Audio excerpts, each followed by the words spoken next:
চলচ্চিত্রের মিষ্টি মেয়ে কবরী ছিলেন বাংলা সিনেমার এক অনন্য নাম। তার হাসিতে, চোখের ভাষায় আর অভিনয়ে মুগ্ধ হয়েছেন প্রজন্মের পর প্রজন্ম। তিনি বাংলাদেশের একমাত্র অভিনেত্রী যার বিপরীতে অভিষেক হয়েছিল 5 নায়কের।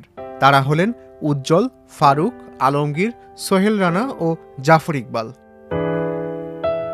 সুভাষ দত্ত পরিচালিত বিনিময় চলচ্চিত্রে কবরীর বিপরীতে নায়ক হন উজ্জ্বল।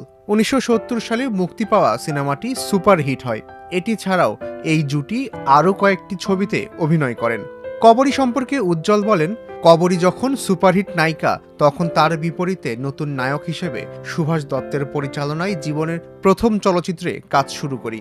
প্রথম চলচ্চিত্রে কবরীর মতো জনপ্রিয় অভিনেত্রীকে নায়িকা হিসেবে পাওয়া ওই সময় আমার জন্য বড় বিষয় ছিল, কেননা সে সময় কবরীর মতো জনপ্রিয় নায়িকা কেউ ছিলেন না।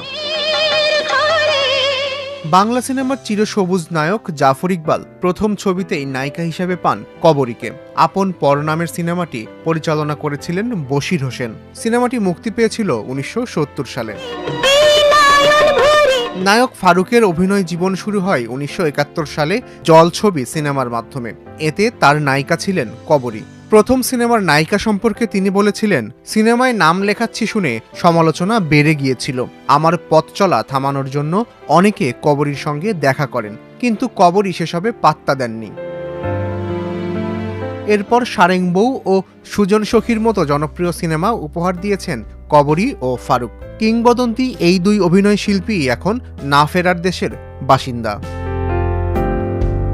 1973 সালে পরিচালক আলমগীর কুমকুমের পরিচালনায় আমার জন্মভূমি চলচ্চিত্রে প্রথমবার অভিনয় করেছিলেন আলমগীর। নায়িকা ছিলেন কবরী। আলমগীর জানান, তিনি তখন নবীন শিল্পী ছিলেন।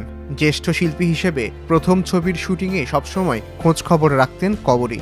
নিজের টাকায় চৌকি চাদর কিনে এনে শুটিং সেটে আমাদের ঘুমানোর ব্যবস্থা করতেন। আলমগীর বলেন, কবরী আমাদের শ্রদ্ধেয় আপা। মানুষ হিসাবে দুর্দান্ত ভালো মানুষ ছিলেন, আর শিল্পী হিসেবে যাচাই করার ক্ষমতা আমার নাই। যাচাই করতে চাওয়াটাও আমার জন্য ধৃষ্টতা। কবরীর বিপরীতে নায়ক হিসেবে সোহেল রানার অভিষেক ঘটে 70-এর দশকে। 1974 সালে 24 মে মুক্তি পাওয়া মাসুদ রানা চলচ্চিত্রে। ক্যারিয়ারের প্রথম নায়িকা হিসেবে কবরীকে আজীবন হিরোইন বলে সম্বোধন করেছেন সোহেল রানা। তিনি বলেন, শি ওয়াজ জাস্ট আনপ্যারালাল।